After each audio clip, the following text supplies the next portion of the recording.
The airport was unusually quiet for a Thursday morning. The fluorescent lights buzzed overhead, casting a sterile glow on the polished floors. Travelers shuffled past, dragging suitcases and sipping overpriced coffee, unaware of the quiet storm brewing at Gate 42. Staff Sergeant Daniel Reyes stood tall in his dress blouse, the creases sharp, the metals gleaming. His eyes, however, betrayed the weight he carried. In his left hand, he clutched a folded letter from the Department of Defense. In his right, a small duffel bag with his son's favorite toy tucked inside, a reminder of the life waiting for him back home. But today wasn't about home. Today was about honor. Daniel was escorting the remains of Private First Class Jordan Matthews, a young soldier who had died in a training accident overseas. Jordan had no immediate family, just a grandmother in Montana who couldn't travel. Daniel had volunteered, not because he knew Jordan personally,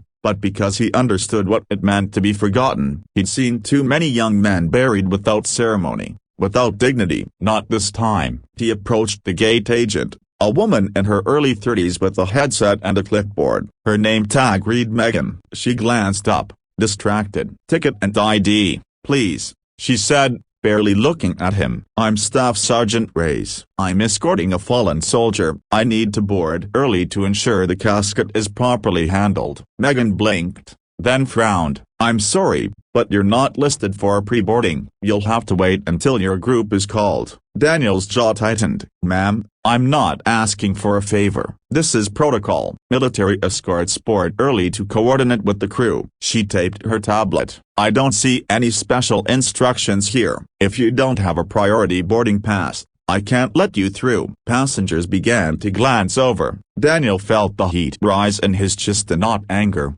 but the sting of disrespect. He'd buried friends. He'd held sobbing mothers. He wasn't about to let bureaucracy dishonor a young man who'd worn the same uniform. "I need to speak to your supervisor," he said calmly. Megan sighed and waved over a man in a blazer, who approached with the weary gait of someone who dealt with too many complaints before lunch.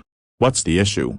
he asked. Daniel repeated his request. The supervisor, whose badge read Todd, looked unimpressed. "Look, I get it," Todd said, "but we have procedures. If it's not in the system, I can't override it." Daniel stepped closer. "This isn't about your system. It's about the soldier who gave his life. I'm not asking for a seat upgrade. I'm asking for respect." Todd shrugged. "Rules are rules." That's when a voice rang out from behind the crowd. "Is this man escorting a fallen soldier?" A woman in her 60s, dressed in a navy blazer with a gold pin, stepped forward. Her hair was silver, her posture regal. She introduced herself as Colonel Margaret Hayes, retired Air Force. "I've seen this before," she said, her voice sharp, "and I won't see it again." She turned to the gate agents. "You will let his man board early. You will notify the captain, and you will ensure that casket is treated with the dignity it deserves." Todd hesitated. "Ma'am, yeah.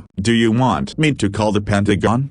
she asked. Todd paled. Megan suddenly found the correct override code. Daniel nodded his thanks, but the moment had already soured. He boarded the plane, his eyes scanning the cabin. The flight attendants greeted him with polite smiles, but none acknowledged the escort. He made his way to the cargo hold, where the casket had been loaded. He placed a hand on the flag-draped box and whispered, "You're not alone." The flight was quiet.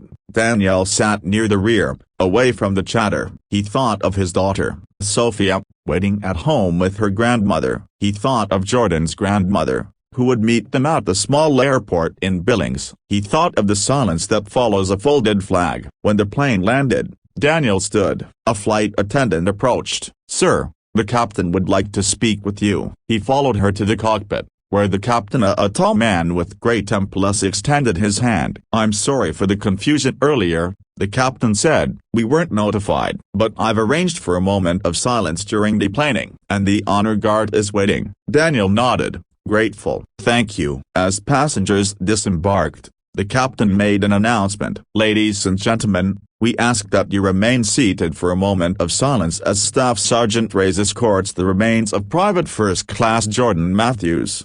The cabin fell silent. No rustling bags, no impatient sighs, just stillness. Daniel walked down the aisle, his steps measured, at the cargo hold. The honor guard stood ready. The casket was unloaded with precision. Daniel saluted, his eyes wet but unwavering. Jordan's grandmother was waiting, her hands trembling. Daniel knelt beside her. He wasn't alone, he said. He was honored. She clutched his hand. Thank you. The story could have ended there, but it didn't. A passenger had filmed the moment of silence. The video went viral. Thousands shared it, praising Daniel's dignity and condemning the airline's initial refusal. Veterans groups rallied. The airline issued a public apology and revised its policies. Daniel received letters from strangers, thanking him for reminding the country what honor looked like. But Daniel didn't care about the headlines. He cared about Jordan, about every soldier who came home under a flag, about the promise that no one would be forgotten. Back home, Sophia ran into his arms. Did you help someone? She asked. Daniel smiled. I did, and in that moment, the weight lifted just a little.